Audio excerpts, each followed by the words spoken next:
Imagine that every myth you've ever heard is a piece of fabric, not just a story, but a woven thing. Threads chosen, tensions set, patterns repeated, and, most importantly, hands deciding what gets shown and what gets hidden.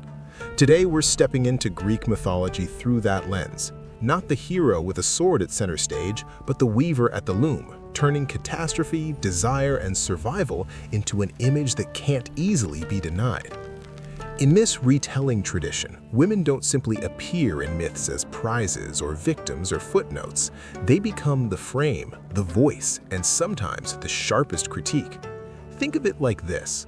A tapestry can hold a whole world at once. Gods and monsters, weddings and wars, creation and ruin, without pretending it's clean or consistent. That's the point. Myths were never one tidy canon.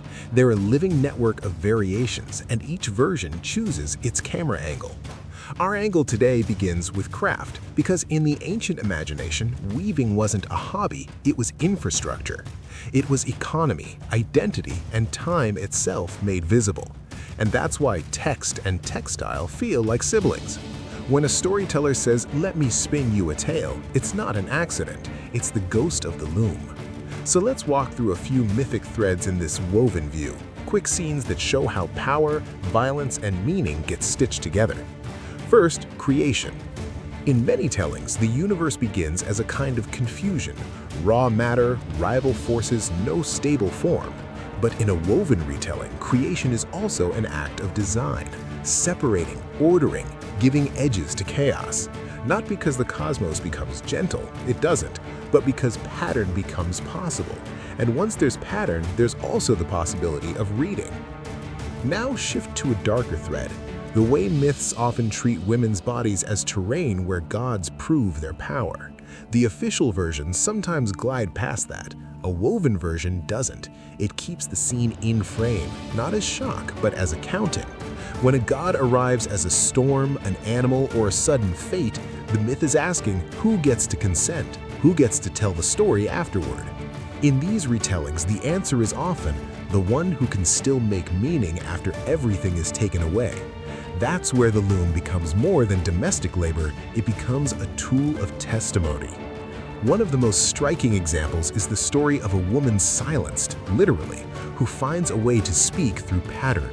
No speech, no courtroom, no audience willing to believe her, but thread can carry the truth past guards and locked doors. A textile becomes a message, a map, an accusation. It's a reminder that stories can be smuggled, that art can be evidence. Then there's the contest story, the weaver who challenges a goddess. On the surface, it's a classic warning about arrogance, but in a woven perspective, it becomes something sharper. Who is allowed to depict the gods honestly? The mortal's tapestry shows divine wrongdoing, seduction that is really coercion, power that is really impunity. The goddess responds not by disproving it, but by enforcing hierarchy. The argument isn't about whether the picture is true, it's about whether the truth is permitted. That's a myth about censorship as much as pride. And it echoes a bigger pattern. Myths often punish not only transgression, but also clarity. Now move from craft to war. If you've mostly encountered Troy through the rage and glory of heroes, try seeing it from inside the walls, where waiting becomes a battlefield. A woman hears the war before she sees it, the sound of gates, the rumors, the sudden silence when a familiar name doesn't return. She weaves because weaving is what's left when you can't stop the siege. And yet even that work becomes a kind of prophecy, each thread a way to name what's coming. In this view, the loom is not escape, it's endurance, and sometimes it's grief management, turning the unbearable into a surface you can look at without collapsing.